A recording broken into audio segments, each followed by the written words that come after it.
This episode of Destructoid is brought to you by the National Campaign Against Drunk Driving. Coming up on Destructoid, you guys like GTA 5 screenshots? Awesome. Do you like rumors about Fallout 4?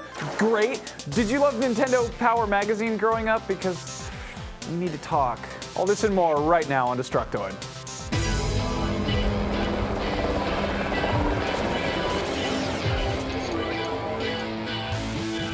Welcome to Destructoid. I'm Tara Long. And I'm Max Scoville, I guess.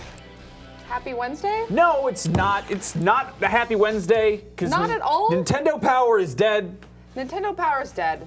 But we have GTA 5 screenshots, so it's a I mixed don't care. bag. Go on. I know you want to talk about the screenshots. I'll do the Nintendo Power My childhood just died in a car accident. All right, we will get to the cool stuff, though. You guys all went totally bananas on Monday because we showed off 3 screenshots from Grand Theft Auto 5. Just pictures of cars and bikes and jets and stuff. So as a special treat to you, I called up my good friends at Rockstar and I said, hello Rockstar, this is Max Scoville from the Destructoid Show. And they said, who? And I said, Max Scoville. And they said, oh, is it the man with the hair? And I said, that's me. And I said, some people are really excited for your new game. Could you put up some new screens on your blog? And they said, wait, people are excited about Grand Theft Auto 5? And I was like, I know, right? You should put them up on your website. And so they put them up on the website. All we had to do was ask. Wow. Seriously, you can thank me for that. Surprise. Sure enough, this morning we got treated to some new GTA screens that focus on the game's leisure activities. Let's have a look at those. Dirt bikes, awesome. Is that a leisurely activity? I don't know, if you're extreme like me, if you're cheddar blasted and, you know, cooler ranch, there you go, dirt bikes. Parachuting, that is good because we saw a jet, you know, on Monday, and we're like, oh, jets, but what happens if you fall out of a jet? A parachute. Oh. What happens if you get stuck in the tree? I don't know. Tennis, because it's a game about crime and violence and cops and Rich white people. Why not tennis? Sure, okay, great.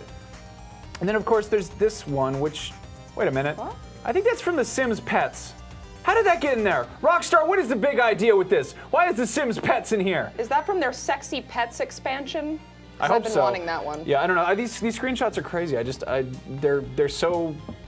Could they not have released all of them at once? I don't understand. No, they're laughing their asses off because every time they release a picture of just like some stuff happening, those look like stock photos. That is like stock photos for like parachuting. What color is your parachute? It looks like a vacation catalog or something.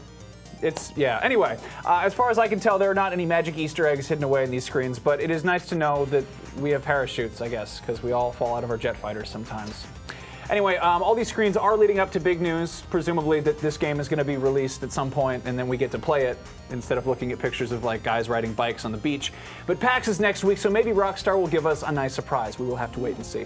We're going to be at PAX. I don't think Rockstar will be at PAX. They might announce. They announce things in accordance with. They often announce things while other people are off busy doing things because they hate us all. I'm just kidding. I love you, Rockstar. But yeah, we probably will see something from them next week. Speaking of exciting screenshots, I don't have any exciting screenshots to show you, I'm sorry. What I do have is the CEO of Ubisoft announcing that they're going free to play because of pirates.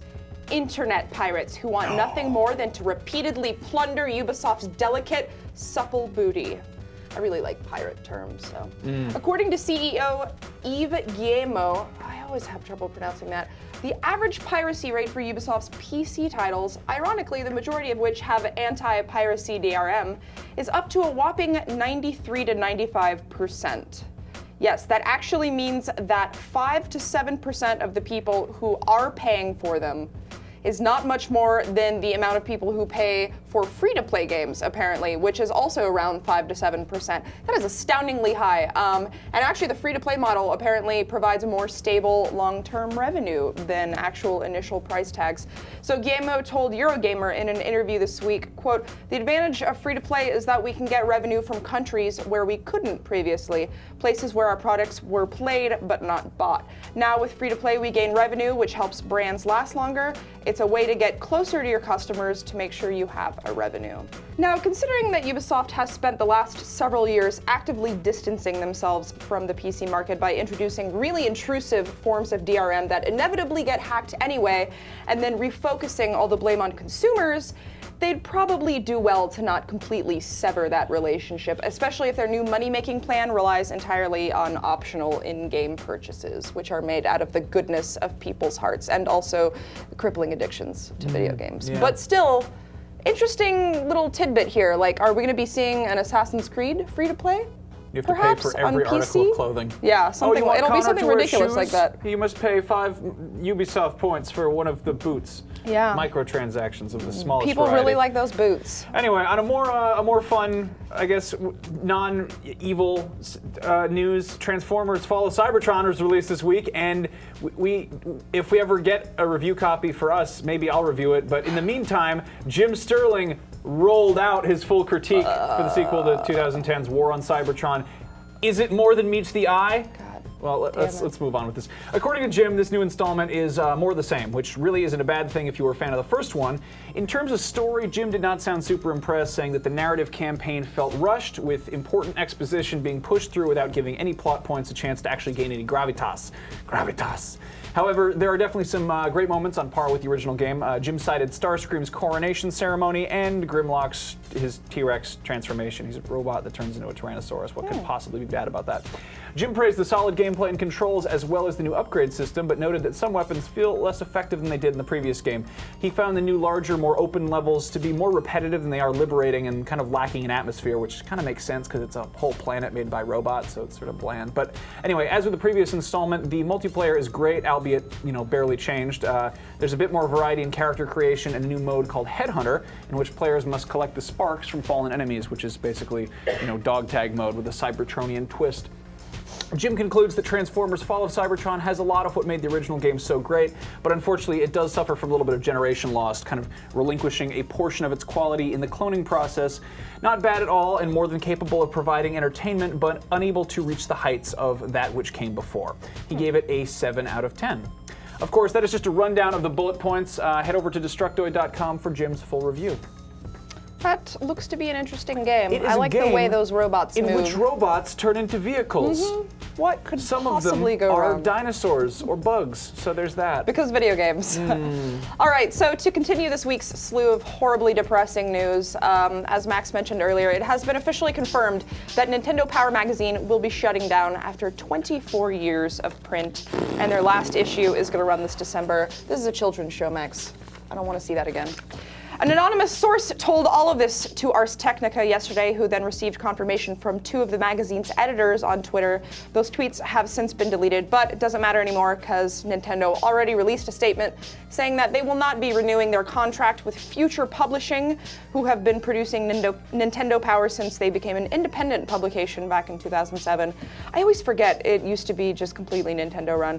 But according to the anonymous source at Ars Technica, the relationship went sour because Nintendo was, quote, difficult to work with and seemed generally uninterested in pursuing the online initiatives that Future thought was necessary to keep the brand up and running. I know what you're thinking, but Nintendo's so good at digital distribution. Yeah, not really. It's not too surprising that their relationship dissolved, but it is kind of a sad day for nostalgia nonetheless. I know a lot of you guys are young and might not remember the glory days of having to flip through one of them Word books to get your cheat codes and reviews, but Nintendo Power was and continues to be a significant part of gaming culture.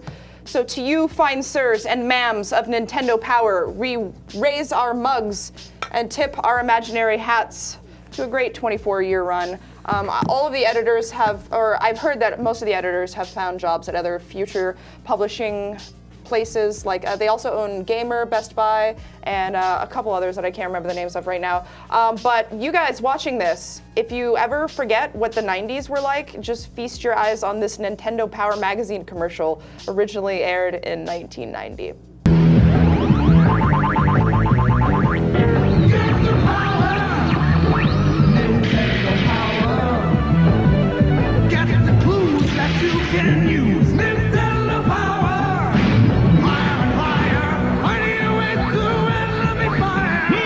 Nintendo Power 12 times a year! 6 great issues plus 6 free strategy guides on a hot new game! That's twice the power for still $15! Wow, call now! Nintendo Power! Now you are playing with power.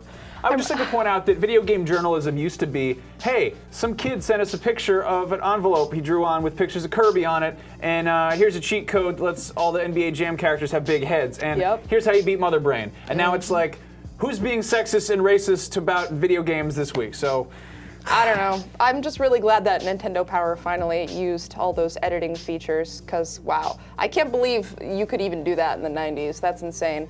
That's over and done with, and now that it's out of our system, why don't we take a quick moment to thank our sponsor, and then we'll be back to talk about more video games. Okay. Listen up, people. This is not a drill. The United States Police are going to be out in full force from August 15th until September 3rd in a nationwide effort to crack down on impaired driving. So please, don't put yourself or others in danger. Drive sober or get pulled over. In 2010, 31% of all driving fatalities were caused by alcohol impairment, and that is an average of 1 death every 51 minutes. Young adults are more at risk than any other age group as well, so this is particularly important. Again, record numbers of state and local law enforcement and highway safety officials across the nation are going to be taking part, and they'll be looking for drunk drivers day, night, doesn't matter what time of day. And they're going to be making the road safer for the rest of us. So again, do yourself a favor, drive sober or get pulled over. I like that. Practice common sense and you won't die or go to jail. Exactly, it's really that simple. Wonderful. So, back to the show. As you guys know, or maybe don't know, I don't know, our policy is that we do not speculate on rumors. Except we do always. But we hate policies because they're boring and rumors are super fun, especially when they're about Fallout 4. Oh my god. Yep. According to an anonymous post on Reddit, Bethesda is currently poking around in Boston doing research for Fallout 4. This news comes from a mysterious individual who may or may not work at MIT, the Massachusetts Institute of Technology, and he doesn't want to say anything else because he might get fired. So this could completely just be bullshit, but it actually does fit into Fallout canon. If you paid attention to the lore in Fallout 3, you might recall mentions of the Commonwealth, which is what remains of the Commonwealth of Massachusetts, and a quest called The Replicated Man, in which a scientist from the Institute sends you in search of a runaway android. Of course, the flip side of this is helping the android to freedom with the help of the railroad, sort of an underground railroad for robots, I guess. So yeah, having Boston as a setting for a Fallout game really isn't too far-fetched. Whether or not it's actually in the works remains to be determined, but it has been hinted at quite a bit. In any case, just a reminder, it's an anonymous tip. On Reddit. So just take it with a grain of salt. It's a guy wrote some things on Reddit. So just remember the old saying, don't believe everything you read on the internet, because that's how World War I got started. I believe everything I read on Reddit. It's full of facts and pictures of animals. Only facts, no trolls. Lots of facts. Mm-hmm. All right, I am so goddamn excited for Fallout 4, I can't even tell you. But the fact that they're just now doing reconnaissance in Boston means it's probably a really long way off, so I don't know. We'll see. That about wraps it up for today's show. As always, you guys should go follow us on Twitter, because we told you so just now when I said it. He is Max Scoville. I'm Tara Longest, and together we are D-Toid Show. No just D-Toid Show. We're going to be back here on Friday for another live show. We may or may not have codes, but we probably will. Yeah. That is happening right here at youtube.com/dtoid at 3:30 p.m. Pacific time. So please join us. Hop in the chat. Tara, have a scrumpet. What? This is our 350th episode. It is. We should have done something. Too late.